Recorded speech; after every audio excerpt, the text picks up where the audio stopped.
We see this global transformation to a low-carbon economy, and one that is more effective and efficient in deploying natural resources, as a huge, huge opportunity for business, and one that we critically need to work on and to deploy private sector capital in the solutions that are needed. Within the rubric of renewable resources, we've concentrated quite a lot on renewable energy, financing renewable energy throughout the emerging markets. And in fact, we've seen our portfolio grow tenfold in the last 10 years. Today, we're financing over $1 billion a year in renewable energy throughout the developing world.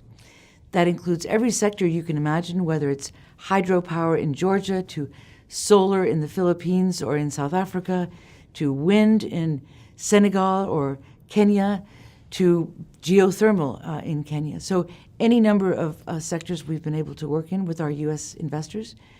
We've also been able to work not only on the grid-connected utility-scale large megawatt projects, but also on the smaller scale projects, which is how, frankly, most of the rural populations in these countries will end up getting their power. Off-grid solar, off-grid biomass projects have been popping up everywhere and are increasingly financially viable and commercial. So these are projects that we've been very excited to work with.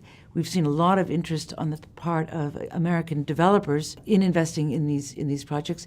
And actually, Power Africa, the President Obama's initiative to stimulate power generation and access on the continent, has really stimulated quite a lot of demand and interest on the part of developers. And so we welcome that and are very excited to be a participant in that. One statistic I would mention, which I find very telling, is that Africa added more renewable energy in 2014 than in the previous 14 years combined, which I think speaks volumes about the potential of renewable energy, not only for developing markets in terms of how they're going to get their power, but also for the U.S. businesses that are interested in investing in those sectors.